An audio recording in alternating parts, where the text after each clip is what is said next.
Dahil kabuanan na ni Ligaya, minabuti ni Kisig na wag na munang umalis sa tabi ng kanyang asawa.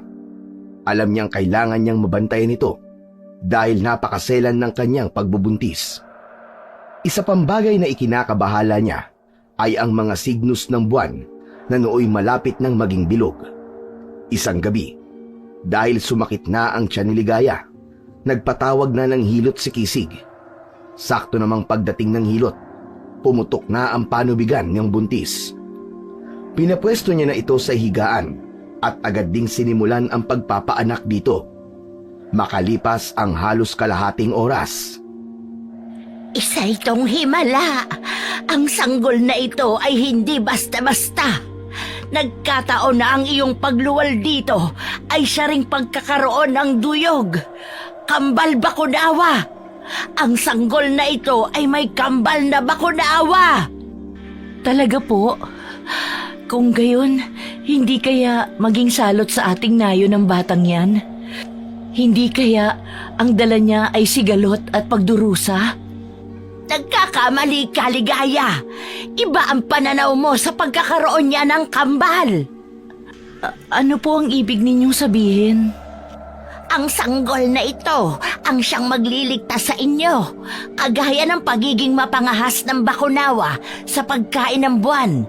Siya rin may angking gilas at lakas ng loob. Kapag siya'y maging isang babaylan, luluhod sa kanya ang mga masasamang elemento. Luluhod? Ibig mong sabihin susuko sila? Bakit po? At paano? Oo, at sa oras na malaman niya ang patungkol sa kanyang kambal na bakunawa at kapag magiging bihasa siya sa pagdiwata, tiyak na mas mapapadali sa kanya ang makipag-ugnayan sa mga elemento. Kung gaano kinatatakutan ng bakunawa, ay ganon din ang takot ng mga engkanto at elemento sa kanya. Pero natatakot ako para sa kanya. Baka kung ano ang mangyari sa anak namin. Baka hindi niya kayanin ng mga bagay na mararanasan niya habang lumalaki siya. Wala kayong dapat nakatakutan. Alalahanin ninyong kakambal niya ang isa sa dambuhalang nilalang. Higit pa siya sa mga babaylang may kambal ahas o engkanto. Kung ganon, walang dapat na makaalam sa kanyang tunay na pagkatao hanggat hindi pa dumarating ang takdang panahon. Mahal ko, kailangan natin protekta ng ating anak hanggat hindi pa niya kayang protekta ng kanyang sarili. Tama ka sa iyong isipin, Kisig. Sapagkat ang batang yan ay ang magliligtas sa inyo at sa marami pang iba. Pagkatapos ng gabing yon, nagpaalam na ang matandang hilot. Wala namang paglagyan ang tuwang nararamdaman ng mag-asawang Ligaya at Kisig dahil sa pagkakaroon nila ng isang anak na babae. Alam niyang may kakaibang kapalaran ang bata, pero mas pinili nila itong buhayin ng normal upang hindi siya magkaroon ng takot sa kanyang kapwa. Sa pagdaan naman ng panahon, unti-unti nang natutuklasan ni Dalawidaw ang kanyang kakayahan. Naging isa na siyang magandang dalaga na may maganda ring pag-uugali. Alam niyang ayaw ng kanyang mga magulang na gamitin ito, kaya mas minabuti niyang itago na lamang. Subalit sa hindi nila inaasahang pagkakataon, nakarating sa naghihingalong punong babaylan ang balita patungkol sa pagkakaroon nito ng kambal bakunawa. Kaya ipinitawag silang tatlo, si Kisig, si Ligaya, at si Dalawidaw. Malapit na akong mamatay, pero bago pa man mangyari yon, gusto kong makita muna ang batang may kambal na bakunawa. Alam kong darating ang panahon at siya lang ang makapagliligtas sa atin. O kung hindi man, maipaghihiganti niya tayo. Nandirito na po kami, punong babaylan. Naririto na rin po ang aming anak. Ipinakikilala po namin sa inyo si Dalawidaw. Dalawidaw, anak. Siya ang punong babaylan natin. Dalawidaw, napakagandang pangalan. Pangalan pa lang, alam nang may malaking ambag para sa ating nayon. Magandang araw, punong babaylan. Nandirito na po ako at handang makinig sa kung anumang sasabihin ninyo. Ano mang hihilingin ninyo ay nakahanda ako para tuparin yon. Dalawidaw, gusto kong maging babaylan ka. Pamunuan mo ang ibang babaylan dito sa pamamaraan na alam mo. Pero punong babaylan, mukhang hindi ko po kaya yan. Hindi pa ako handa. Isa pa. Huwag ka nang tumanggi sa akin. Alam mo sa sarili mong tinatawag ka ng pagkababaylan. Ikaw lang ang makapagliligtas sa ating nayon. Alam kong kaya mong pamunuan ang mga tao hanggat wala pang napipiling dato. Hindi ko po alam kung kaya ko, pero... May tiwala ako sa'yo. Nakikita ko ang liwanag na nakapaligid sa iyong kaluluwa.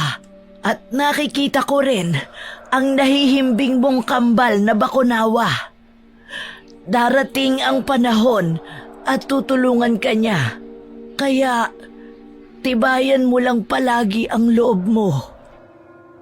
Nasa kalagitnaan sila ng kanilang pag-uusap nang makarinig sila ng malakas na pagsabog. Inakala pa nilang lahat na naroroon sa bahay ng punong babaylan na baka kulog at kidlat lamang yon. Subalit nang may marinig silang parang gumugulong pa ibaba, doon na nagmadaling lumapit sa bintana sina Kisig at Ligaya. Dumungaw sila roon at iginala ang kanilang paningin hanggang sa mawari nila kung ano ang rason ng mga ingay na kanilang naririnig. Punong babaylan, may mga batong nahuhulog sa hindi kalayuan.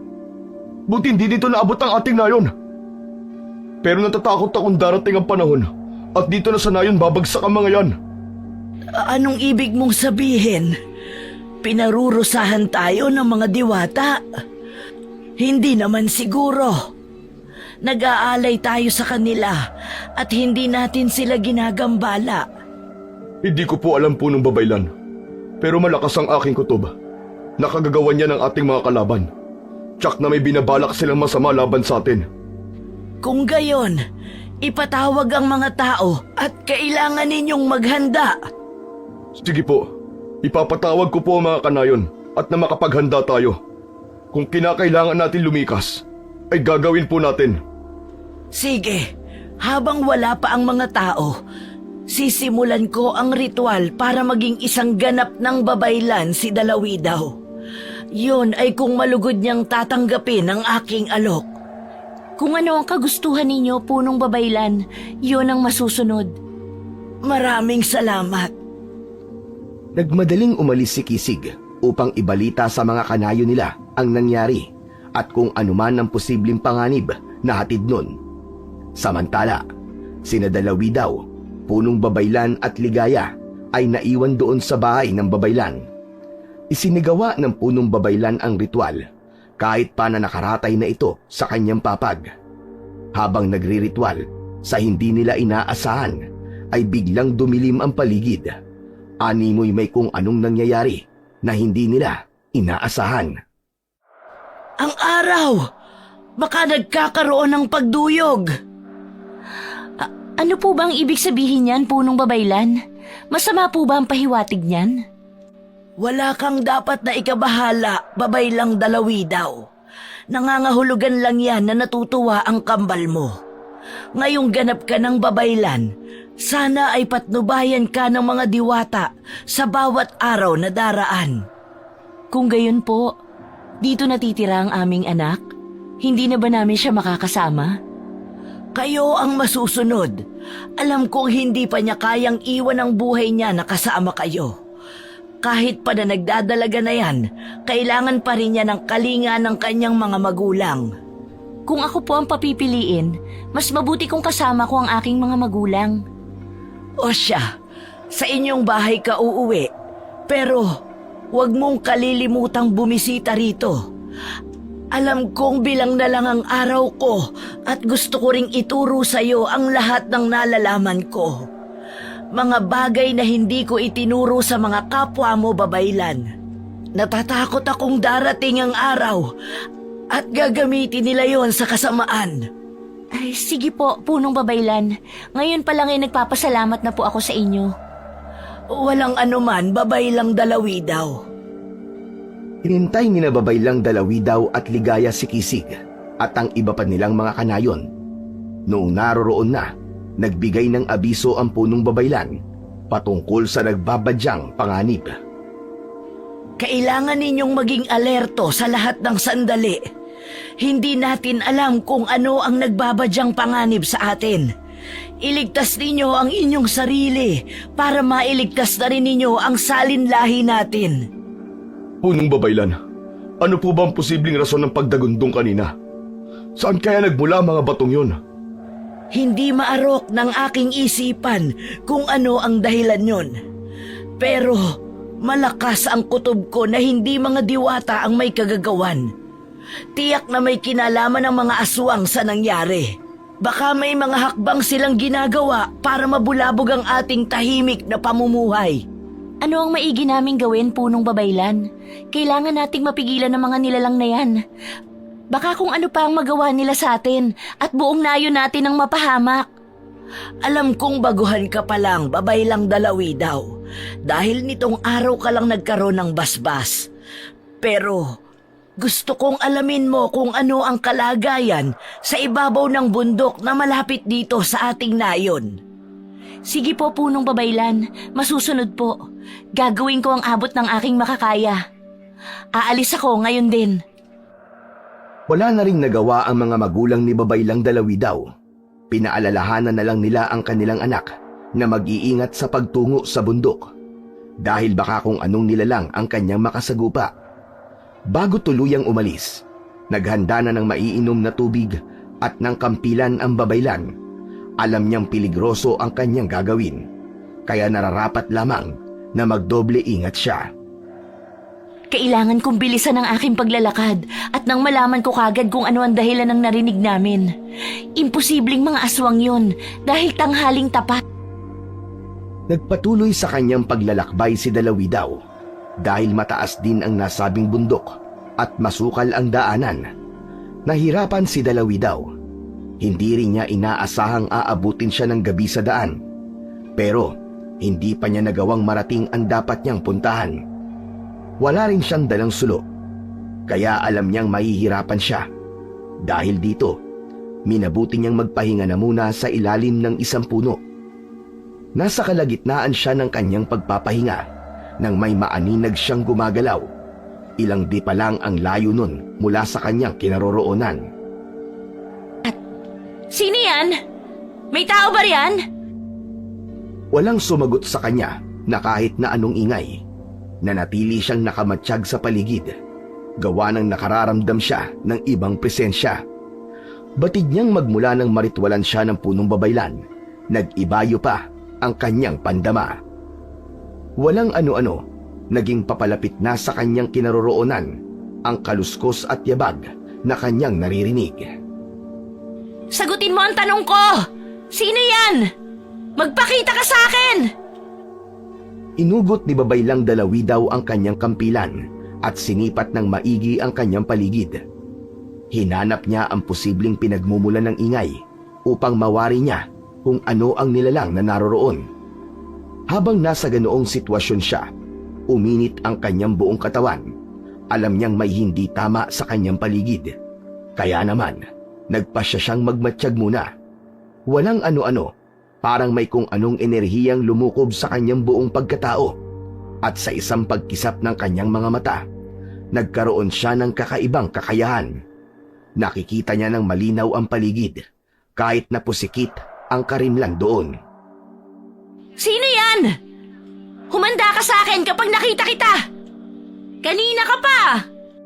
Tulungan mo ko! Uhaw na ako! Kailangan ko ng maiinom. Kung may maiinom ka riyan, Ineng, bigyan mo naman ako kahit konti lang. Maawa ka sa akin. Sino po kayo? Bakit kayo naririto? Hindi nyo ba alam na delikado ang lugar na ito? Ang hina na po ninyo para makapunta pa sa lugar na ito. Delikado para sa inyo ang dumito. Naliligaw ako sa kagubatan na ito at hindi ko alam kung paano lumabas dito. Uhaw na ako at parang mamamatay na ako. Nakaramdam ng awa ang baguhang babaylan sa matanda, kaya nagpasya siyang lapitan ito sa kabinigyan ng tubig. Habang papalapit siya roon, nakaramdam siya ng parang enerhiyang bumabalot sa kanya at parang nag-uutos na huwag niyang lalapitan ang matanda. Subalit dahil sa awa, isinantabi niya yon at nagpatuloy siya sa kanyang paghakbang. Nung makalapit na siya sa matanda, iniabot niya rito ang kanyang sisidlan ng tubig. Heto po uminom muna kayo ng tubig. Pasensya na po at wala akong dalang pagkain dito. Ming, salamat. Ano ba ang pangalan mo, Ineng? Napakabait mo. Mapalad ang mga magulang mo sa iyo. Dalawi daw po. Dalawi daw. Yan ang aking pangalan. Ikaw pala si Dalawi daw. Mukhang nakikita ko ang iyong katauhan. Ikaw ang ipinanganak na may kakambal na bakunawa. Ikaw yon. At hindi ako maaaring magkamali. Hindi po ako yun. Baka nagkakamali lang po kayo. Napangisi ang matanda at napatitig ng mabalasik kay Babaylang Dalawi daw. Walang ano-ano, binitiwan nito ang sisidlan ng tubig. At bago pa man may kung anong gawin si Babaylang Dalawi daw, inatake niya ito. Lumakas naman ang kabog ng puso ng baguhang Babaylan nang makita niyang naging isang mabalahibong nilalang ang matanda. Nagbabaga ang bilugan nitong mga mata at naglalaway ng malapot at malansa. Nanlaban naman ang baguhang Babaylan at nang magawa na nitong makaatras, itinaas nito ang kamay niyang may hawak na kampilan. Isa kang aswang! Humanda ka sa akin! Akala mo ba mahuhulog ako sa patibong mo? Sige! Sige! Sumugod ka sa akin! Sarap siguro ng laman ng isang baguhang Babaylan. Siguro'y mas malinamnam kapag may kambal pang bakunawa. Mamamatay ka muna! Hindi ako papayag na ikaw ang hahadlang sa kung anumang naging pakay ko rito! Muling sumugod ang matandang aswang sa Babaylan, kaya inihanda na rin ni Dalawi daw ang kanyang sarili. Sakto namang nakalapit sa kanya ang aswang nang tagain niya ito. Tinamaan sa dibdib ang aswang at nagmulat ang mga mata nito sa gulat. Hindi nito inaakala na magagawa ni Babaylang Dalawi daw ang ganoon. Subalit sa halip na masindak, napangisi pa yon na parang nagagalak pa sa labang ibinigay sa kanya ng Babaylan. Ang liksi mo, Babaylan. Pero hindi ako natitinag. Papatayin kita! Kakainin ko ang atay mo! Sa ikatlong pagkakataon, sumugod ang aswang kay Dalawi daw, ngunit naging mas maliksi siya at nakaalis siya sa kanyang pwesto. Napangisi na lang siya nang nakatayo sa bandang likuran ng aswang at hindi man lang nito namalayan yon. Ito ang dapat sa'yo! Tingnan natin kung magagawa mong gamutin ang sugat mo! Tinaga ng buong lakas ni Dalawi daw ang aswang sa likuran at nagkaroon ito ng malalim na sugat. Nang makita naman ng Babaylan na nawawalan na ng balanse ang aswang, mabilis niyang sinipa ito na siyang naging rason para mabuwal ito sa lupa. Bago pa man makabangon ng aswang, nilapitan ito ni Dalawi daw, saka walang pagdadalawang isip na inundayan ng taga sa batok hanggang sa tuluyang humiwalay ang kanyang ulo sa kanyang katawan. Nanginig pa ang kanyang mga kalamnan sapagkat yun ang unang beses niyang makapatay at makapugot ng ulo. Yan ang nararapat sa mga kagaya mo! Alam kong marami pa kayo, pero kung bibigyan lang ako ng pagkakataon, hindi ako magdadalawang isip na ubusin kayo! Nasa ganong kalagayan si Dalawi daw nang makarinig siya ng mga ingay sa hindi kalayuan. Muling bumalik sa kanyang alaala ang kanyang tunay na pakay sa bundok na yon. Kaya naman, nagpasya siyang magpatuloy sa kanyang paglalakad. Makaraan pa ang ilang minuto, may napansin siyang paggalaw sa hindi kalayuan. Dahil sa nag-ibayo niyang paningin, nagawa niyang makita ang kinaroroonan ng mga gumagawa ng ingay roon. Bakit kaya parang may kakaiba sa kanila? Gabing-gabi na pero hindi sila tumitigil. At parang ang lalakas nila. Nagpatuloy si Dalawi daw sa kanyang paglalakad hanggang sa makarating siya malapit sa kinaroroonan ng mga tao. Doon na rin niya napagtanto na nagmimina sila at yun ang dahilan kung bakit may mga batong nahuhulog sa mga kanayunan. Bakit kaya nagiinit ang aking katawan? May mali sa kanila. Teka, mas lalapitan ko pa ang mga yan. Tuluyang nilapitan ni Dalawidaw ang mga taong nagmimina at nang ilang di pa na lamang ang layo niya sa kanila, napagtanto niyang may kakaiba nga sa mga yon. Nagmimina sila na parang wala sa kanilang mga sarili. Nanlilisik ang mga mata nila at makapal ang kanilang mga balahibo sa katawan. Walang ano-ano, may mga tao pang lumalabas sa ilalim ng lupa at animoy nagmula sila sa ilalim at nagawa nilang makahanap ng malambot na parte roon. Hindi kaya abwak at iba pang mga uri ng aswang ang nagmimina rito? Kailangang malaman ito ng mga kanayo namin. Kailangan makapaghanda kami sa kung ano mang posibleng mangyari. Mang-aalis na sana si Dalawidaw roon nang makarinig siya ng dagundong. Kawangis yon nang narinig nila nang nasa nayon pa lang siya. Kaya naman, nagmatsyag pa siya sa paligid. Walang ano-ano, nakita niyang may nahukay na malaking bato ang mga nagmimina roon. Nung una, iisang bato lang. Pero nang lumaon, 5 malalaking bato ang kanilang nakuha. Sa hindi inaasahan ni Dalawidaw, sumenyas ang isa sa kanila na itulak ang bato. Kinutuban na ng hindi maganda ang babaylan, kaya naman lumabas siya sa kanyang pinagtataguan. Kayo palang may pakana kung bakit nahuhulog ang mga bato sa aming nayon. Sa oras na itulak niyo ulit yan pababa sa amin, titiyakin kung dito kayo ililibing sa minahan ninyo. Agad na napalingon kay Dalawidaw ang mga aswang. Napangisi sila at naganda para lusubin ang kanyang kinaroroonan.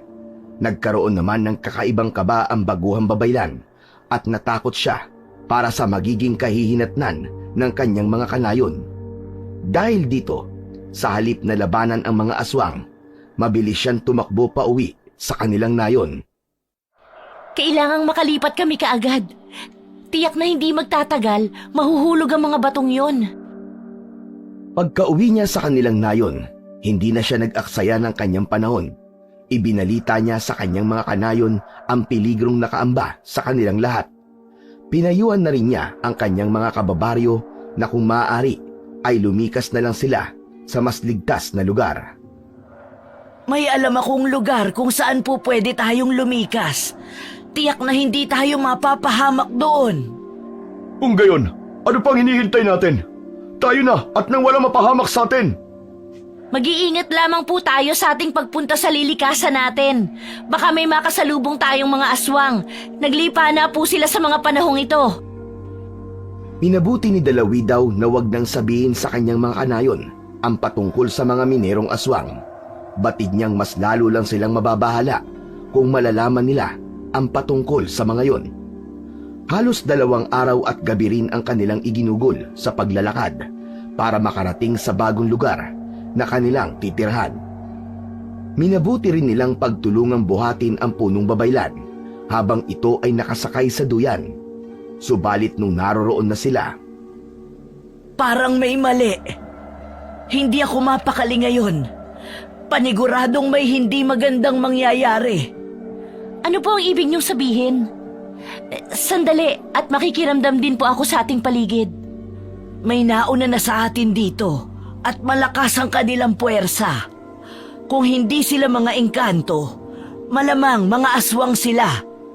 Mga babaylan, hali kayo at may nais akong sabihin sa inyo. lumapit ang iba pang mga babaylan at nagtipon-tipon na sila. Nagbigay ng abiso ang punong babaylan sa kanila kung ano-ano ang kanilang pinag-usapan patungkol sa pagpapanatili ng kapayapaan sa lugar na yon. Sinabi niya rin ang patungkol sa naging pangitay niya patungkol sa lugar na yon. Magsipaghanda tayo! May ibang nilalang na naririto at baka nasa peligro tayo! Ano po ang aming gagawin? Libutin ninyo ang lugar na ito at alamin kung may mga banta rito. Kailangan nating makasiguro. Tiyak na may mga aswang na umaaligid sa atin. At yan ay dapat ninyong mapuksa. Ngayon din mismo, punong babaylan. Tayo na mga kasama! Kailangan nating bilisan at nang makabalik agad tayo! Hindi dapat natin bigyan ng pagkakataon ng mga aswang na makagawa ng masama sa atin! Tuluyan nang umalis sina Dalawidaw para alamin kung may ibang naroroon sa kanilang nilikasan. Nasa kalagitnaan na sila ng kanilang paglilibot nang muli silang makarinig ng dagundong. Bunsod nito, lumakas ang kabog ng puso ng bagong babaylan.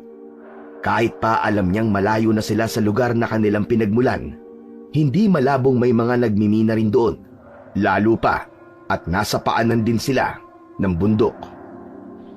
Doon tayo! May naririnig akong ingay doon at malakas ang kutob ko na may mga nilalang doon. Huwag lamang sana mga minero, dahil siguradong ganun pa rin ang magiging kapalaran natin. Ipinagpatuloy nila ang paghahanap sa mga posibleng banta sa kanila. Subalit, nasa kalagitnaan sila ng kanilang paglalakbay nang makarinig ulit sila ng malalakas na dagundong na parang nagmumula sa ibabaw ng bundok at paibaba sa paanan nito. Nabahala sina Dalawidaw roon, gawa ng malaki ang posibilidad na mga batong galing sa minahan ang kanilang naririnig. Babalik na sana sila sa kanilang nayon para abisuhan ang mga kanayo nila nang biglang. Magsipaghanda kayo! May mga aswang sa paligid! Ramdam ko ang kanilang presensya at amoy na amoy ko sila! Sige, babaylan Dalawidaw. Nariyan na sila. Lumaban tayo ng patayan at ubusin natin ang mga salot na yan. Matapos sumigaw ang babaylan, agad na sumugod sa kanilang kinaroroonan ang higit sa 10 aswang. Hinawakan naman ni Dalawidaw ng mahigpit ang kanyang kampilan at ang bawat aswang na lumalapit sa kanya ay walang habas niyang pinagtatataga. Subalit makalipas ang halos 1 oras nilang labanan, naubos ang mga kasama ni Babaylang Dalawidaw. Wala siyang nagawa kundi ang labanan ng mag-isa ang mga yon. Nasa kalagitnaan siya ng kanyang pakikipaglaban nang mapansin niyang naging kakaiba ang buwan. Tumama sa kanya ang liwanag na nagmumula roon at parang may kakaibang enerhiyang lumukob sa kanyang buong pagkatao. Nag-ibayo rin ang kanyang lakas at liksi, kaya sa maikling panahon lang ay nagawa niyang patumbahin ang mga aswang. Noong makita niyang may isa pang aswang na parang nilalabanan ang kanyang kamatayan, nilapitan niya ito. Ano ang pakay niyo? Bakit kayo sumugod? Kayo rin ba ang mga nagmimina? Hindi ba ninyo alam ang peligrong dulot niyan sa mga simpleng mamamayan? Sa halip na sumugod, napangisi ang aswang. Ilang beses pa siyang tinanong ni Dalawidaw, ngunit hindi ito nagbibigay ng kahit na anong tugon. Dahil dito, pinili na lang ng baguhang babaylan na gilitan sa leeg ang naturang aswang. Bago umalis, gumala pa siya sa paligid para alamin kung may iba pang mga kalaban doon. Subalit, nasa kalagitnaan siya ng kanyang paglilibot nang nagkaroon siya ng masamang pangitain patungkol sa kanyang mga kanayon. Sino nanay at tatay? Ang punong babaylan! Lumakas ang kabog ng kanyang puso, kaya nagpasya siyang umuwi na lamang para malaman kung ano na ang kalagayan ng mga tao roon. Alam niyang tolda lang ang itinayo ng mga ito, kaya hindi yun gaanong ligtas para sa kanila. Habang papalapit siya sa bahagi kung saan sila lumikas, napansin niyang sobrang tahimik ng paligid. Ang aking mga magulang! Inay! Itay! Hindi ito maaari! Hindi maaari! Ipaghihiganti ko kayo! Lahat kayo ay aking... Dalawidaw. Babaylang Dalawidaw. Pumarito ka at may sasabihin ako sa'yo. Nanlumo si Dalawidaw nung madatnan niya ang kanyang mga kanayon na nahulugan ng mga malalaking tipak ng bato. Alam niyang durog ang halos lahat sa kanila at halos lahat din ay wala ng buhay. Pagkarinig niya ng tinig ng punong babaylan, hinanap niya ito kung saan ito naroroon. Pagkakita naman niyang naiipit ang kalahating katawan nito ng bato, nagmadali siyang lumapit doon. Ano po ang nangyari sa inyo? Bakit po walang nakaligtas sa atin? Sandali po at aalisin ko kayo sa ilalim ng batong yan. Huwag na. Wag na, babay lang Dalawi daw. Hindi na rin ako magtatagal. Patawad kung hindi ko nailigtas ang iyong mga magulang. Wala kang kasalanan, Punong Babaylan. Kasalanan ito ng mga aswang na nagmimina sa ibabaw ng bundok. Sila ang dapat nasisihin dito. Mga aswang. Kung gayon, tama ang naging panaginip ko dati. Ano po ang ibig niyong sabihin? Bago ako nagkasakit, nanaginip ako tungkol sa mga aswang na nangunguha ng ginto sa bundok. Hindi ko inaakalang ganito pala ang magiging resulta nun. Isa na palang babala ang naging panaginip ko. At iniisip kong walang kahulugan yun.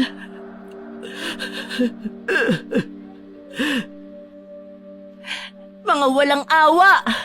Kailangan mapuksa ko sila! Yan lang ang paraan na alam ko para wala nang iba pang mapahamak! Dalawi daw.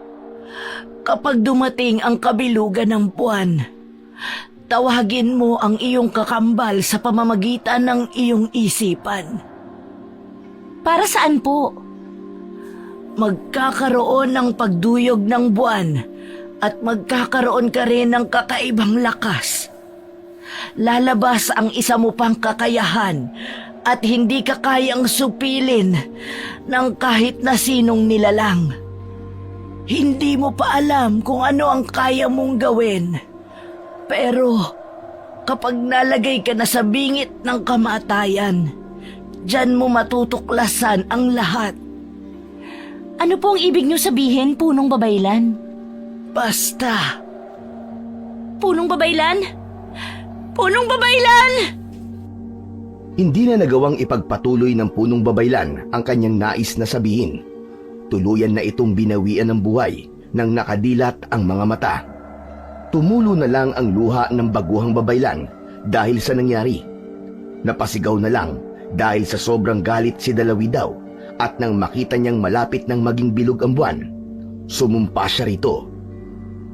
Sa pagbilog ng buwan, isinusumpa kong mamamatay kayong mga aswang. Uubusin ko kayong lahat. Dadanak ang inyong dugo sa lupa. Tinitiyak ko yan! Hindi na alam ni Dalawi daw kung saan siya patutungo. Hindi rin niya alam kung sino ang kanyang lalapitan.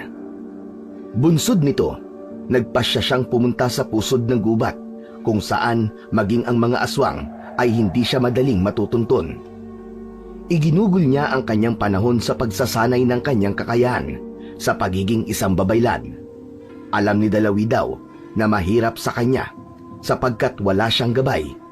Pero ginawa niyang inspirasyon ang nangyari sa kanyang mga magulang at kanayon upang mas pag-igihin pa ang kanyang pagsasanay. Makaraan ang halos 3 buwan, ramdam ni Dalawi daw na handa na siya. Kaya naman, naisipan niyang lumabas na mula sa gubat na yun. Maliwanag na ang buwan. Paniguradong bukas kabilugan na. Ito na ang tamang panahon para ipaghiganti ko ang mga magulang ko, ang Punong Babaylan at maging ang aming mga kanayon. Humanda sila! Dala ang kanyang kampilan, muli niyang binaybay ang daanan patungo sa bundok kung saan nagmimina ang mga aswang. Alam niyang hindi siya mahihirapan at mabilis lang siyang makakarating doon dahil malapit lang din yun sa kanyang kinaroroonan. Mas lalo pa niyang binilisan ang kanyang paglalakad hanggang sa makarating siya sa paanan ng bundok. Nandirito na ako. Kailangan ko ihanda ang aking sarili sa kung anumang peligrong posibleng haharapin ko.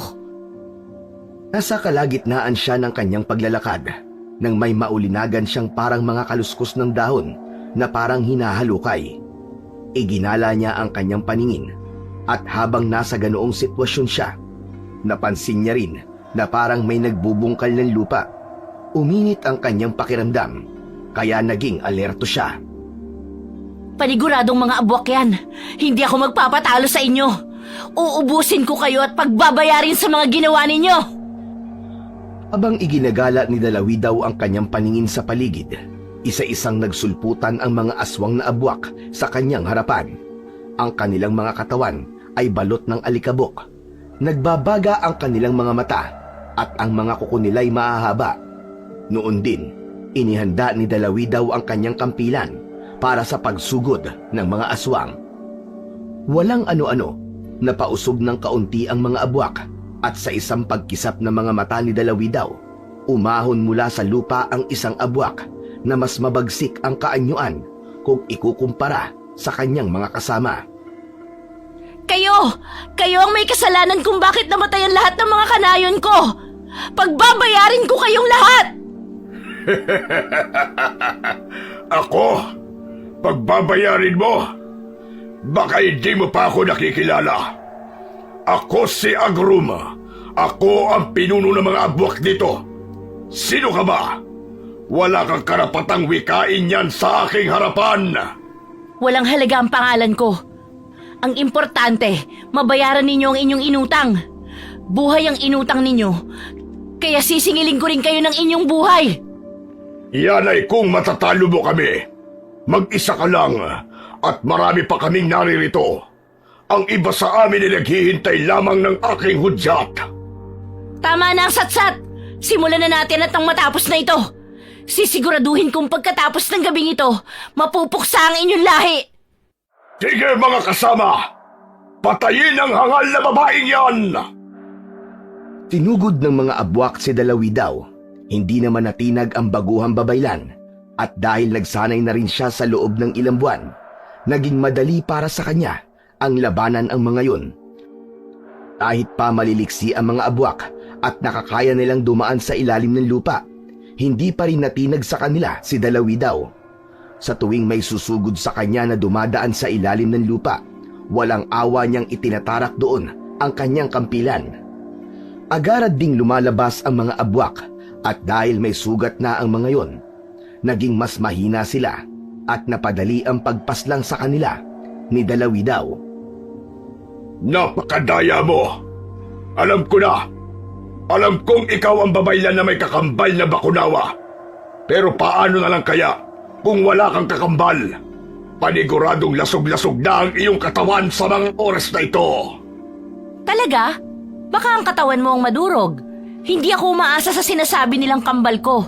Umaasa ako sa sarili kong kakayahan at alam kong kaya kitang gapiin. Tignan na lang natin. Sa isang pagkisap ng mga mata ni Dalawidaw, bigla ang nawala ang pinuno ng mga abwak. Alam niyang anumang sandali ay susugod yun. Kaya naman, hinawakan niya na mahigpit ang kanyang kampilan. Walang ano-ano, sumulpot sa kanyang likuran si Agrum at sinubukan siya nitong hilahin patungo sa ilalim ng lupa. Naramdaman ni Babaylang Dalawidaw ang puwersa ng pinuno ng mga abwak, kaya nagawa niyang ibalanse ang kanyang sarili. Hindi ako magpapatalo. Ito ang nararapat sa mga kagaya mo. Dadalhin kita sa ilalim ng lupa at pagkaahon natin, titiyakin kong kakatayin kita at lalantakan ko ang iyong mga lamang loob. Yan ay kung kaya mo. Laban siya sa naturang aswang at kahit na anong gawin ng abwak, hindi siya nagtatagumpay na mahila si Dalawidaw. At habang nasa ganoong sitwasyon sila, sinubukang iwasiwas ni Dalawidaw ang kanyang kampilan. Subalit naging maliksi ang aswang at naiwasan niya ang pag-atake ng babaylan. Ayaw mong magpatianod sa akin, ha? Ito ang nararapat sa mga kagaya mo! Buong lakas na binuhat ng abwak si Dalawidaw at bago pa man makapiglas ang babaylan, ibinagsak niya na ito sa lupa. Dahil sa lakas ng pinuno ng mga abwak, lumubog ng kaunti ang katawan ni Dalawidaw sa lupa. Panandalian din siyang naparalisa dahil sa lakas ng kanyang pagkakabagsak. Ang hina mo! Kaya pala, baguhan ka pa lang, pero kung umasta ka ay parang kung sino kang malakas. Magbabayad ka! Hindi ako titigil hanggat hindi ko nakakamit ang hustisya! Hindi mo makakamit ang anumang hinahanap mo. Dahil ngayong gabi, titiyakin kong mamamatay ka na! Nang mga panahong yun, lumundag ang abwak sa kinaroroonan ni Dalawidaw. Dahil hindi makagalaw ang babaylan, wala siyang nagawa nung hilahin siya ng abwak patungo sa ilalim ng lupa.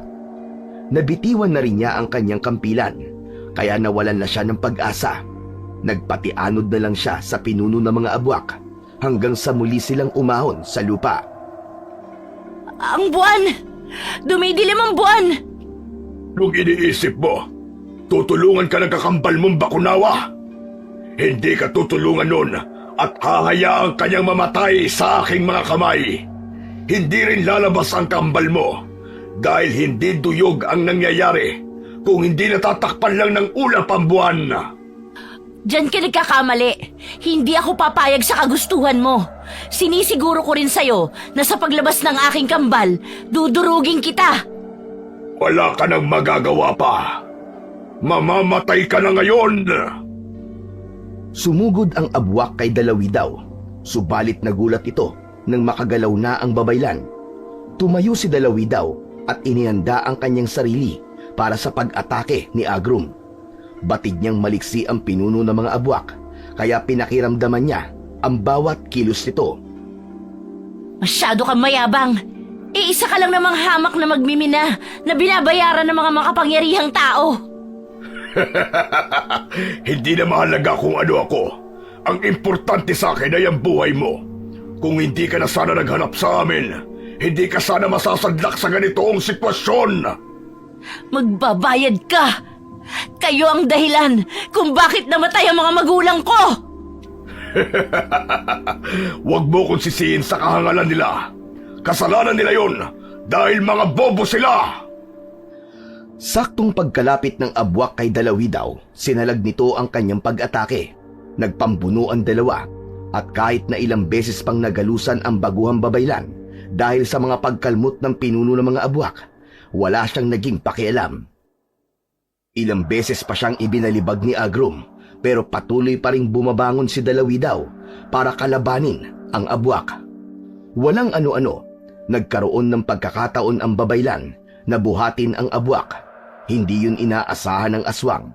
Kaya naman hindi na nito nagawa pang magpumiglas nang ibalibag siya ni Dalawidaw. Papatayin kita! Sa ating dalawa, ikaw ang mahina. Pinuno ka nga, pero nagawa kang pabagsakin ng isang baguhang babaylan. Sa susunod mo na lang gawin yan. Diyan ka na at magkikita pa tayo sa susunod. Pagkatapos magwika ng abwak, mabilis itong naghukay at lumubog sa lupa. Sinundan na lang ni Dalawidaw ng tingin ang bahaging dinaanan ng abwak at nagkaroon siya ng hinuha kung paano niya matutuntun ang kuta nito. Ang tanging problema lang niya, baka marami ang nag-aabang sa kanya roon, kaya kinakailangan niyang maghanda. Mas mabuti siguro kung babalik na lang ako sa gubat kung saan ako ngayon nakatira. Pero hindi ako titigil sa paghahanap sa inyo.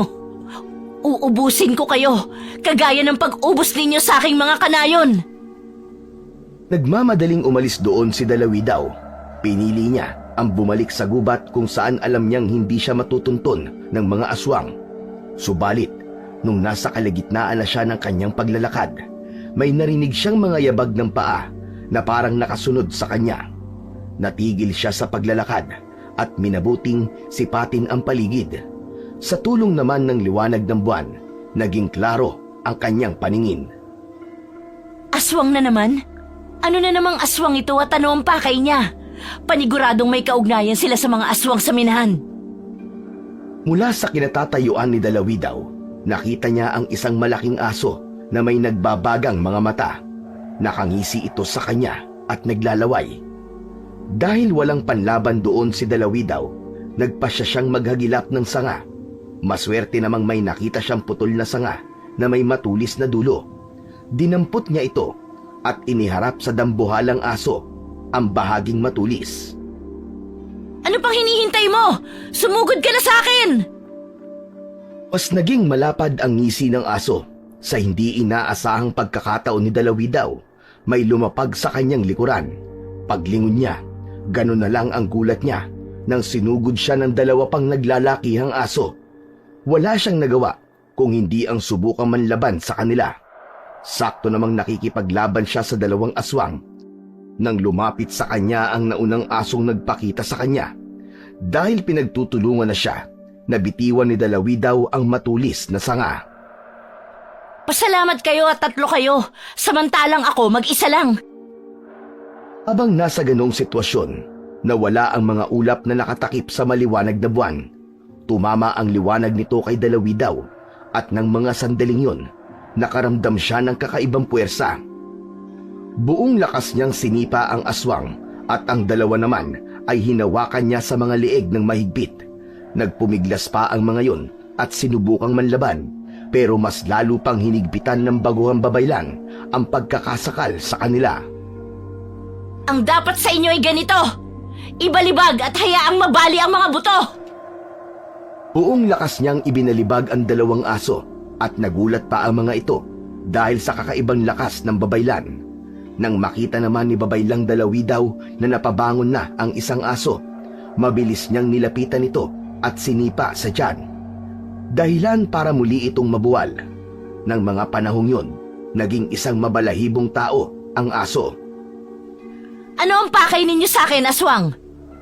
Ikaw, gusto naming mamatay ka dahil alam naming darating ang panahon at magiging hadlang ka sa aming mga plano. Kayo ang mga aswang na nagmimina sa bundok, hindi ba? Ano ang pakialam mo? May pakialam ako dahil kagagawa ninyo ang pagkamatay ng aking mga magulang at mga kanayon. Kung gayon, sasama ka na rin sa kanila. Nakarinig si Dalawidaw ng kaluskos sa bandang likuran niya at nang tingnan niya yon, napagtanto niyang palapit na sa kanya ang 2 aso na nooy paika-ika ang paglalakad. Napailing na lang ang babaylan sapagkat naisip niyang kahit paano nagawa rin niyang saktan ang 2 dahil sa kanyang ginawa. Wala talaga kayong kadaladala, ah. Ito ang nararapat sa inyo. Tinakal ni Dalawidaw ang aswang na nasa anyo ng mabalahibong tao at bago pa man ito makapalag, iniangat niya ito sa ere sa kawalang pagdadalawang isip na ibinalibag patungo sa 2 dambuhalang aso. Pagkatapos nun, iginala ni Dalawidaw ang kanyang paningin sa paligid hanggang sa may nakita siyang dulong bahagi ng isang kawayan. Kinuha niya ito at buong lakas na sinibat ang 3 aswang. Dahil magkakalapit ang mga ito, pare-pareho silang natuhog.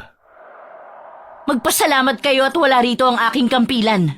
Kung nagkataon, pinugutan ko na kayong 3 ng ulo. Di bali na, alam kong hindi magtatagal at babawian din kayo ng inyong buhay. Diyan na kayo!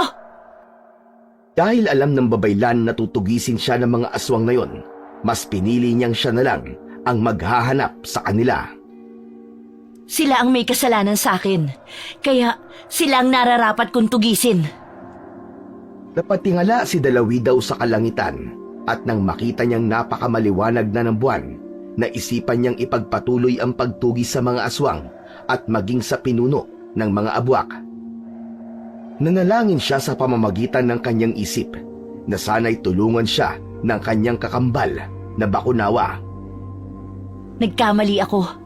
Marahil bukas ng gabi pa ang pagbilog ng buwan at malakas ang aking kutob na magkakaroon ng pagduyog. Hindi ko palalampasin ang pagkakataon na lumabas sa kanyang lungga ang Bakunawa. Kailangang mapaslang ko ang mga aswang na kumitil ng buhay ng aking mga kanayon.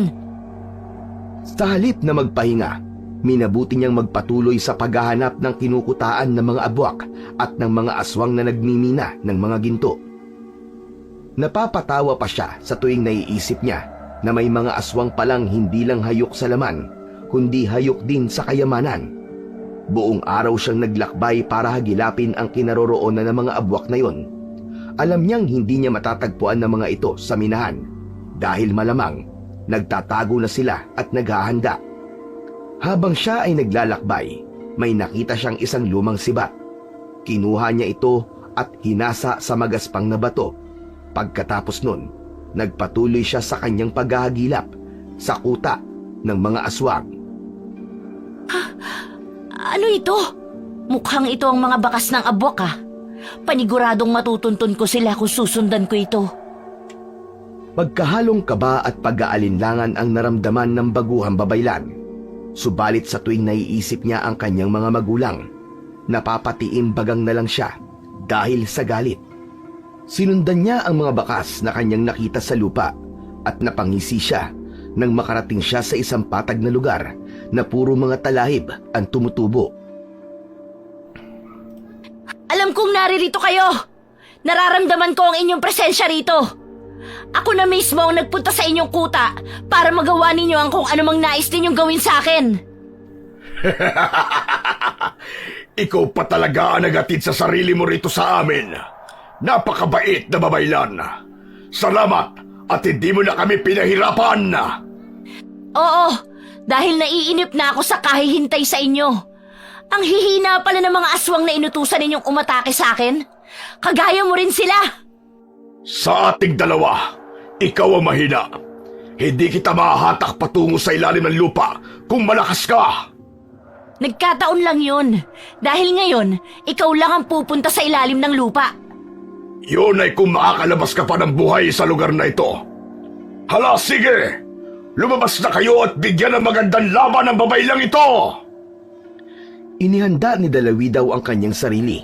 Hinawakan niya ng maigpit ang kanyang sibat at iginala ang kanyang paningin sa paligid. Sa tulong naman ng nag-iba yung paningin niya, nakita niya ng malinaw ang buong palibot. Walang ano-ano, sumulpot mula sa ilalim ng lupa ang mga aswang na nagbabaga ang mga mata. Mga abwak! Humanda kayo sa akin! Sige na mga kasama! Patayin niyo ang babaeng yan! Nang mga panahong yun, unti-unting lumilinaw ang buwan sa kalangitan. Tinatamaan ng liwanag nito si Dalawidaw, kaya kampante siyang hindi siya madaling magagapi ng mga aswang.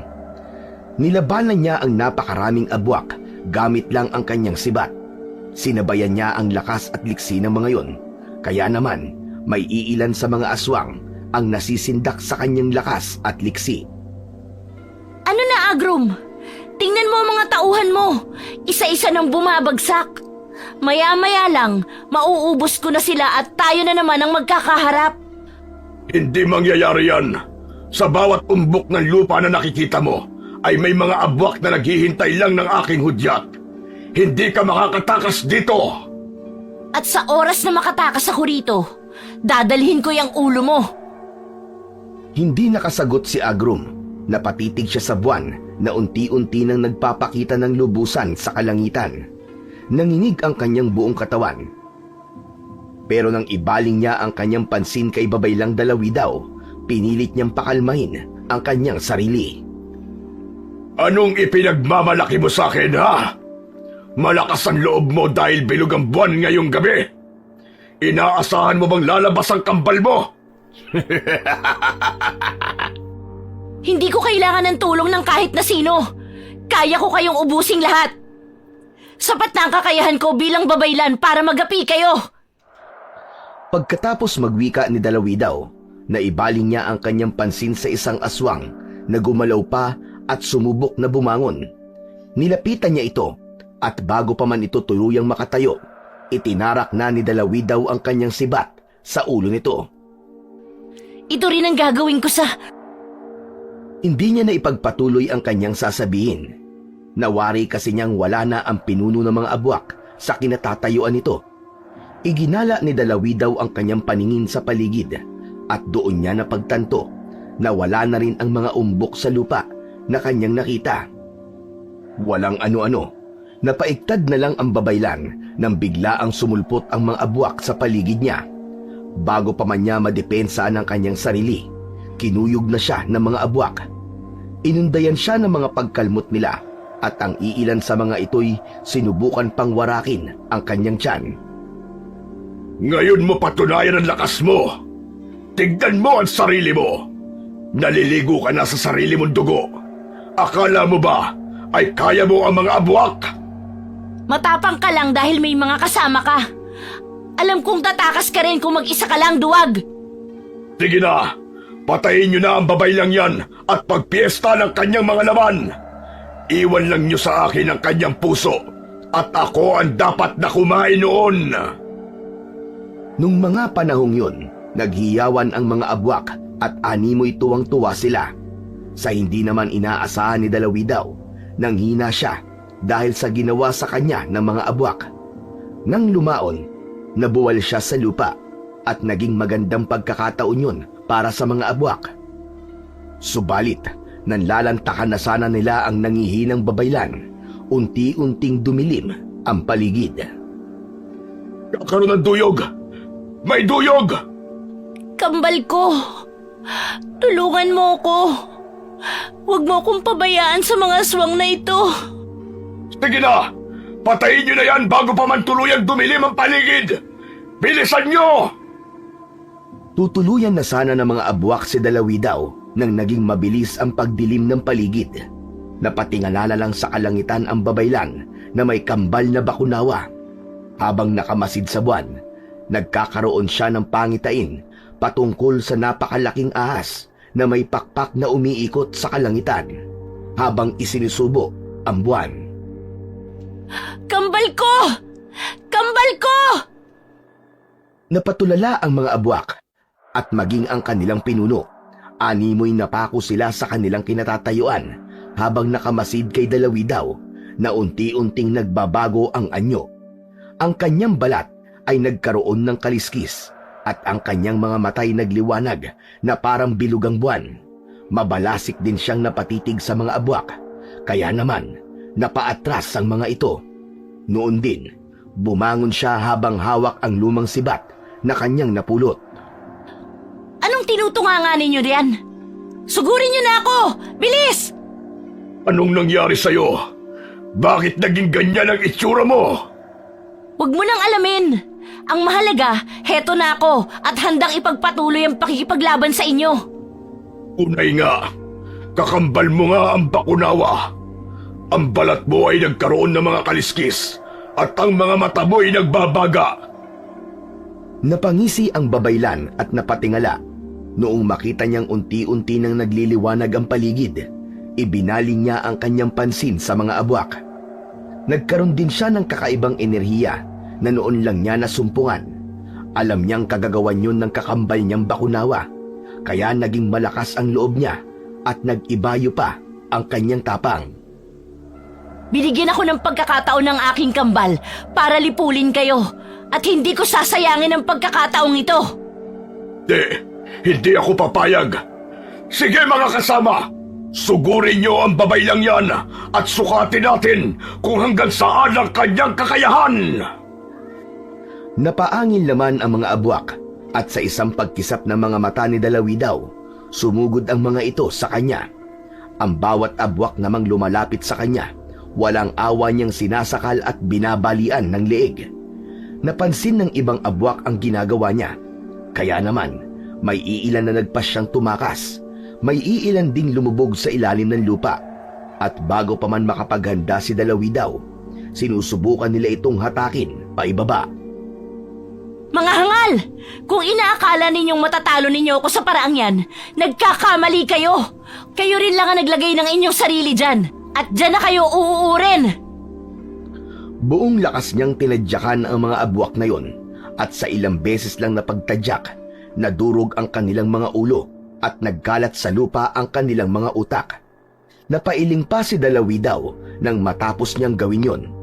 Nakita naman ito ni Agrum, kaya naghanda siya para atakihin si Dalawidaw.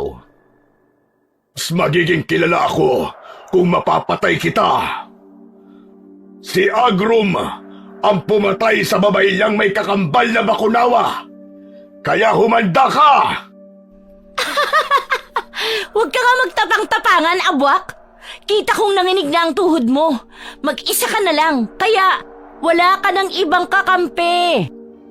Kan ka nagkakamali. Tingnan natin ang lakas mo at husay sa pakikipaglaban. Bago pa man makaatake ang abwak kay Dalawidaw, inunahan niya na ito. Naglaban silang dalawa at para maging patas ang kanilang labanan, binitiwan ng baguhang babaylan ang kanyang sibat. Nagpambuno silang dalawa at nanggalaiti ang pinuno ng mga abwak dahil nagagawang sabayan ni Dalawidaw ang kanyang angking bilis. Talagang ang nag-ibayo ang bilis mo. Pero tignan natin kung anong magagawa mo kapag nasa ilalim ka na ng lupa. Bakit? Anong gagawin mo? Teka, mali. May magagawa ka ba? Ito ang nararapat sa'yo. Mabilis na lumubog sa ilalim ng lupa si Agrum. Dahil alam ni Dalawidaw ang gagawin ng pinuno ng mga abwak, inihanda na rin niya ang kanyang sarili. Saktong susubukan sana ng abwak na sunggaban ang mga paa ng babaylan nang mahawakan din ito ang mga kamay ng aswang. Bago pa man makapiglas ng tuluyan si Agrum, hinila niya na ito pataas. Ito ang para sa mga kagaya mo! Nagtagumpay si Dalawidaw sa kanyang binabalak at nang mahatak na niya ang aswang, buong lakas niya itong ibinalibag. Naging masama ang pagkakabagsak ng abwak, kaya naman namilipit ito dulot ng sakit na kanyang nararamdaman. Ilang beses pang sinubukan ng aswang ang bumangon pero hindi niya na magawa. Kulang pa yan sa mga ginawa ninyo. Maraming buhay ang inutang ninyo at kahit patayin kita ng ilang beses, hindi pa rin yun sapat. Naisahan mo ko, pero hindi ako papayag na mapatay mo lang ako ng walang kahirap-hirap. Paghihirapan mo ang pagkitil sa aking buhay, babaylan! Napahalakhak ng bahagya si Dalawidaw nang makita niyang gumalaw ang aswang at mukhang babangon na. Mabilis niyang dinampot ang kanyang sibat sa kaninais sanang itarak yun sa puso ng abwak. Subalit sa hindi inaasahan ng babaylan, nawala sa paningin niya ang kalaban niya. Batid niyang lumubog uli yun sa lupa, pero sa hindi niya inaasahan, biglaan itong umahon sa mismong inaapakan niya.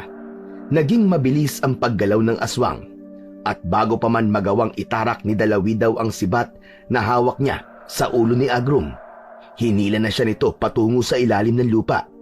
Nabitiwan din ng baguhang babaylan ang kanyang sibat, kaya naman nagpumilit na lang siyang magpumiglas mula sa aswang. Nagkakamali ka kung inaakala mong magagawa mo kung talunin dito sa ilalim ng lupa. Ikaw ang nagkakamali, babaylan. Kung hindi ka sana nagtungo rito, baka hindi mangyayari sa ito. Napangisi si Agrum at mas lalo pang binilisan ang kanyang paggalaw. Ngunit nagulantang siya nang hindi niya inaasahan. Gumamit din ng kanyang lakas si Dalawidaw at tumahak ito ng ibang direksyon. Sa halip na patungo sa bundok, lumihis ang babaylan at mabilis na nagukay ng lagusan papunta sa dalampasigan. Bakit parang nagulat ka? Hindi mo ba inaakalang magagawa ko ito? Kung kaya ninyong mga abwak, mas lalong kaya ng Bakunawa. Nagpumiglas si Agrum mula sa pagkakahawak ni Dalawidaw. Alam ng babaylang na sindak niya ang abwak, kaya mas lalo pa nitong binilisan ang pag-usad sa ilalim ng lupa. Makaraan pa ang ilang sandali, umahon silang dalawa at nagulat pa ang abwak nang mapagtantong nasa tabing dagat na pala sila. Hindi maaari. Bakit mo ako tinala rito? Wala lang. Gusto ko lang na makita ng aking kakambal kung paano ko talunin ang isang abwak na kagaya mo. Hindi. Hindi ako papayag na matalo mo ko. Mas malakas ako sa'yo at kaya kitang gapiin. Sige, pagbibigyan kita. Maglaban ulit tayo ng mano-mano at nang malaman natin kung hanggang saan niyang ipinagmamalaki mong lakas. Napangisi si Agrum at gamit ang kanyang liksi, sinugod niya si Dalawidaw. Agad namang naghanda ang babaylan at nagsimula silang magsagupaan sa dalampasigan. Ilang beses pang sinubukan ng abwak na kalmutin si Dalawidaw, ngunit dahil sa balat nitong may mga kaliskis ng Bakunawa, nabigo ang abwak sa kanyang binabalak. Isa lang sa atin ang kailangan mamatay. At ikaw yon, babaylan! Yon ay kung kaya mo pa. Nang makahanap ng kanyang pagkakataon si Dalawidaw, binuhat niya ang abwak at buong lakas na ibinagsak sa mabatong bahagi. May mga matutulis na bato roon, kaya dinig ng babaylan ang pagkadurog ng ilan sa mga buto ng abwak. Napangisi pa siya nang makita niyang nahihirapan na ang abwak dahil tumama rin pala sa bato ang kanyang ulo. Mapatay mo man ako ngayon, pero hindi ang aking kaluluwa.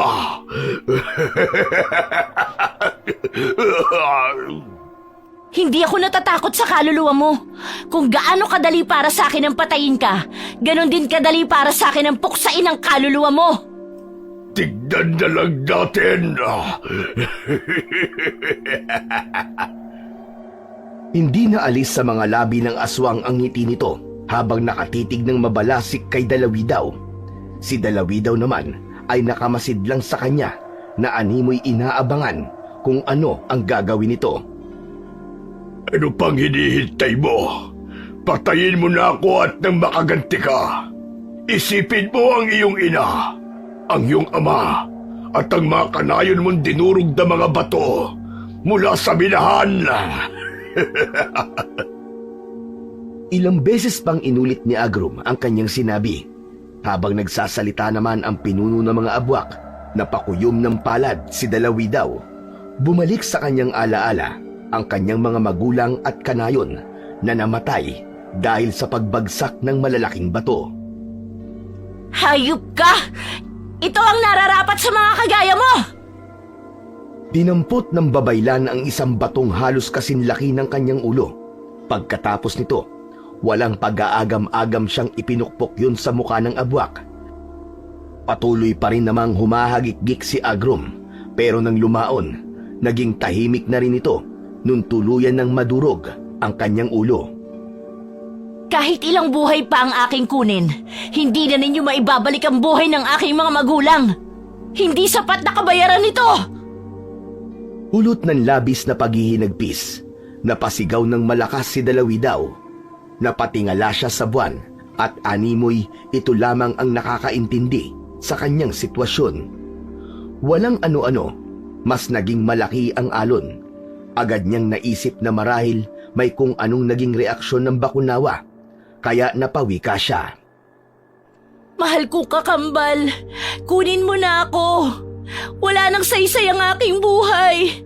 Kunin mo na ako. Bigla ang natigilan si Dalawidaw sa kanyang pagsasalita. Nakaramdam siya ng ibang enerhiya mula sa kanyang likuran. Naisip niya kagad ang sinabi ng pinuno ng mga abwak, kaya marahan siyang napalingon sa batuhan kung saan naroroon ang bangkay ng pinuno ng mga abwak. Hindi. Paano nangyari ito? Alam kong patay na ang abwak na yun pero bakit nawala ang katawan niya rito? Napakunot noo siya dahil sa nangyari.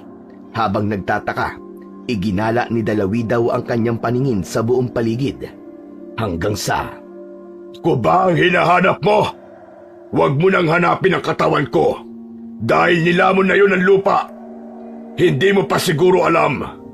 Kahit napatay na ang aming katawan lupa, may kakayahan pa rin kami bilang mga kaluluwa. At kahit na ganito ako, kayang-kaya pa rin kitang patayin. Pinatay ko na ang katawan mo at hindi ako magdadalawang isip na iparana sa'yo ang ikalawang kamatayan. Kahit na namamanghaman ang babaylan nang makita niya ang nakalutang na kaluluwa ng abwak, pilit niyang itinago ang kanyang takot. Walang ano-ano, naging mabilis ang paggalaw ni Agrum at sinubukan siyang sunggaban. Napaiwas naman si Dalawidaw at agad din itong dumampot ng buhangin. Sana'y maging kasangkapan ito para mapuksa ka! Pagkasigaw niya ng mga katagang ito, isinaboy niya sa kaluluwa ng mga pinuno ng abwak ang buhangin. Agad namang nakailag si Agrum, subalit may iilang butil na tumama sa kanya. Nakita naman ni Dalawidaw na umusok ang bahaging yon, kaya napangisi siya. Buhangin lang na hiningahan ng bakunawa ang katapat mo. Tignan natin kung magagawa mo pa makadakot ng buhangin. Mabilis na lumusob si Agrum kay Dalawidaw. Dahil isa na itong kaluluwa, naging madali para sa kanya ang lapitan ang babaylan. Sinubukan makapiglas ng baguhang babaylan, subalit hindi niya na ito nagawa nang biglaan siyang umangat sa ere. Ngayon, babaylan, ikaw naman ang madudurog. Tignan natin kung ano ang magagawa mo. Hindi ako papayag na makapanakit ka pa. Ngayon pa lang, alam kong hindi magtatagal at tuluyan ka ng maglalaho. Napahalakhak si Agrum dahil sa winika ng babaylan. Mas lalo pa itong umibabaw at tumungo sila sa ibabaw ng mabatong bahagi. Tinutuban ng hindi maganda si Dalawidaw. Alam niyang kung mauhulog siya roon, Tiyak na magkakalasog-lasog ang kanyang buong katawan.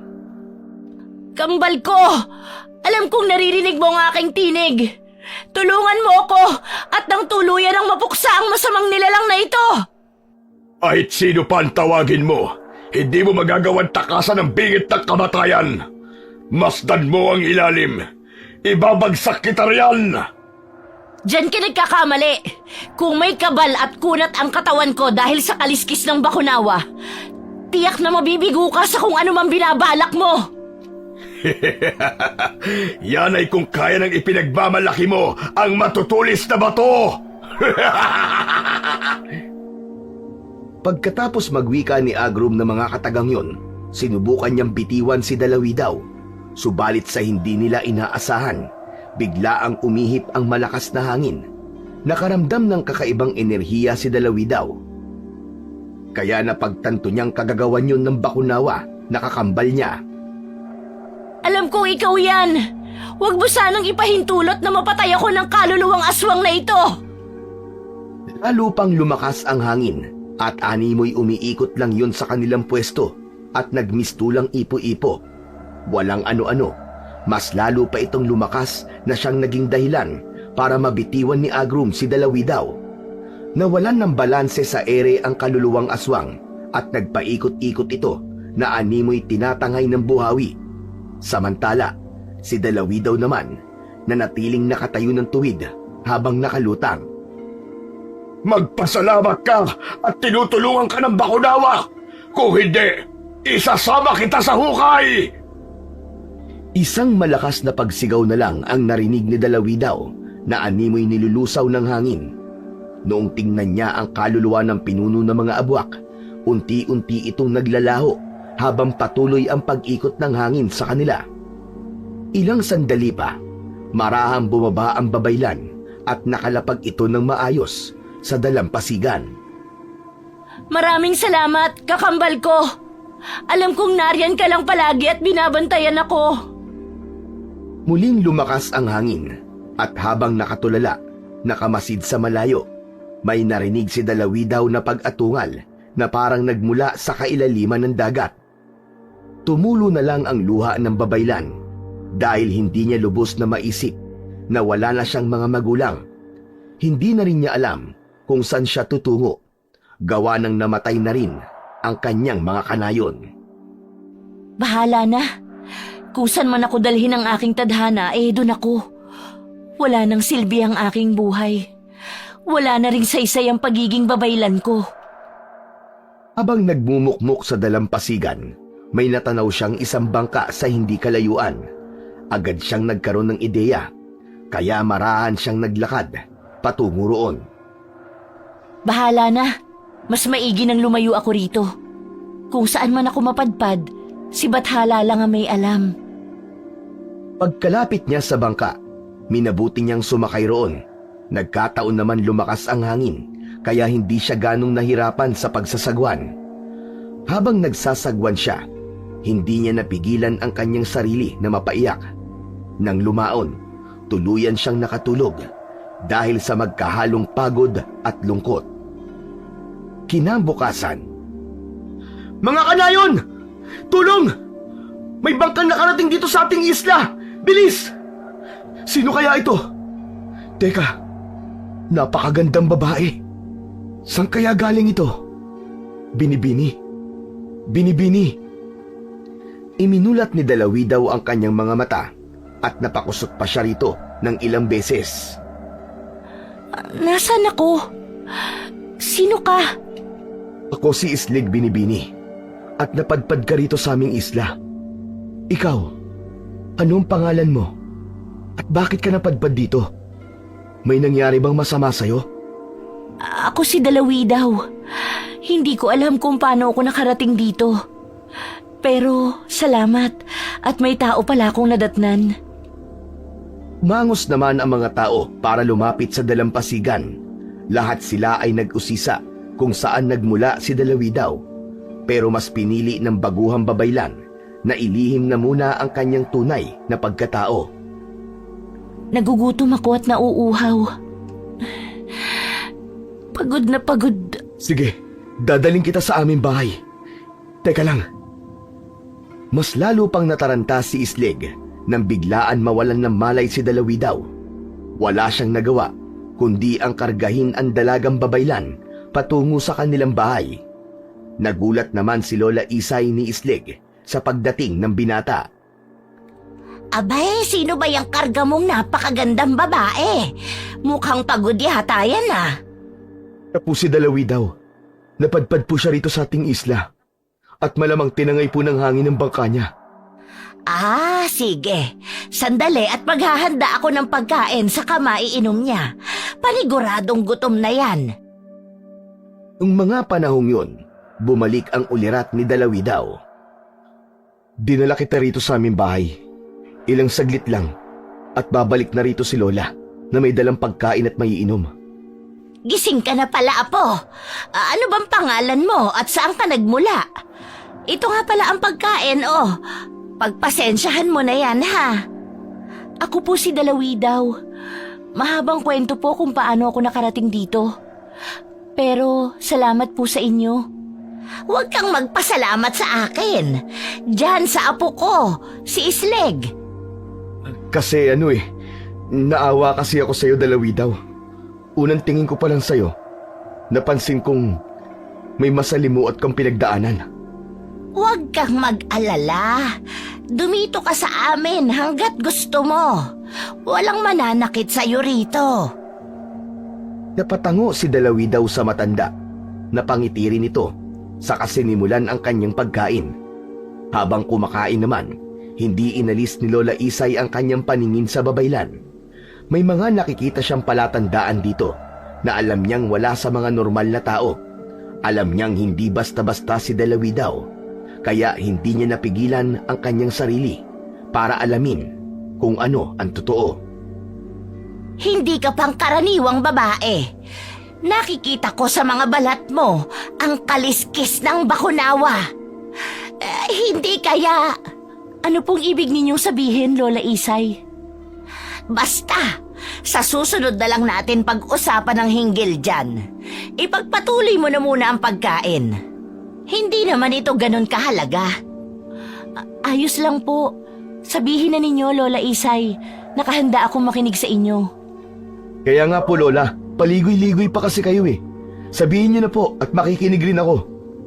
O siya, sige. Akin na ang mga palad mo, Dalawidaw, at nang matingnan ko. Basta, huwag kang magagalit sa akin o mahihiya, ha? Iningnan ng matanda ang dalawang palad ng babaylan. Nung una, kalmado lang niya itong binabasa. Subalit nang lumaon, biglaan itong napapikit at nangisay. Ilang minuto rin siyang nagkaganon hanggang sa tuluyan ng naimulat ng matanda ang kanyang mga mata. Saktong pagkamulat ni Lola Isay, nakita nilang puting-puti ang kanyang mata na parang may kung anong nangyari rito. At dahil tila may nais na sabihin ito, hinintay na muna ni Dalawidaw at Islig ang kung anumang ituturan ng matanda. Pambihira! Ipinanganak kang may kambal na bakunawa at isa kang babaylan. Isa kang babaylan na pumaslang sa mga abwak. Nakakapanlumo ang nangyari sa inyo. Pasensya ka na, babaylang Dalawidaw. Hindi ko po sinasadyang mabasa ang ganong bahagi ng inyong buhay. Ayos lang po yan, Lola Isay. Tama kayo, isa akong baguhang babaylan at naging ganito lang ako dahil sa aking kakambal. Iniluwal ako sa mismong panahon ng duyog. Kung gayon, isa kang makapangyarihang babae sa inyong lugar. Napayuko si Islig kay Dalawidaw upang sana'y magbigay galang sa kanya, pero pinigilan ito ng dalaga. Umiling pa ito kay Islig habang nakangiti. Hindi na ako isang babaylan. Magbuhat ng iwan ko ang aming lugar, iniwan ko na rin ang aking pagiging babaylan doon. Marahil, sa pagiging simpleng mamamayan, makakamit ko ang kapayapaan na hindi ko naranasan simula pa nung ako'y bata pa lamang. Gayon, dumito ka na sa aming isla at tuturuan ka namin mamuhay ng payapa at payak. Dito, wala ka magiging kaaway dahil magkakakilala ang mga tao rito. Salamat, Isleg. Alam kong kapalaran na mismo ang naghatid sa akin dito at hindi ko to po pwedeng palampasin. Tama si Isleg. Dumito ka na at ipinapangako naming walang makakaalam ng totoo mong pagkatao. Maraming salamat po, Lola Isay. Malaki ang utang na loob ko sa inyo dahil tinanggap niyo ako rito. Tuluyang namuhay sa islang yon si Dalawidaw. Kagaya na naging pangako ni na Isleg at Lola Isay, itinago nila sa lahat ang totoong pagkatao ng babaylan. Kalaunan, dahil na rin sa madalas nilang pagsasama-sama, nahulog si Isleg at Dalawidaw sa isa't isa. Bumuo sila ng sarili nilang pamilya at nang lumaon ay nagkaroon sila ng 2 anak. Isang gabi, nakaramdam ng matinding pangungulila si Dalawidaw sa kanyang mga magulang. Bunsod nito, lumabas siya sa kanilang bahay at tumungo sa dalampasigan. Habang naroroon siya, napatitig siya sa bilog na buwan. Kabilugan pala ng buwan? Sayang at hindi ko nakasama ang aking mga magulang. Hindi bali na. Alam kong binabantayan nila ako. Maging ang aking kakambalay nariyan lang palagi at naghihintay ng tamang panahon kung kailan ulit lalabas sa kanyang lungga. Pang nasa ganoong kalagayan siya, bigla ang gumuhit ang mga ngiti sa kanyang labi. Nakita kasi ni Dalawidaw na unti-unting dumidilim ang buwan at nagkakaroon ng duyog. Alam niyang dahil yon sa kanyang kakambal na bakunawa, kaya napangiti siya. Walang ano-ano, nakaramdam siya ng malamig na hangin na dumampi sa kanyang balat. Alam niyang malaki ang posibilidad na mga kaluluwa ng mga magulang niya ito, kaya napabuntong hininga siya. Kakambal ko! Salamat at muli kang nagparamdam. Pinawi mo ang pangungulilang nararamdaman ko.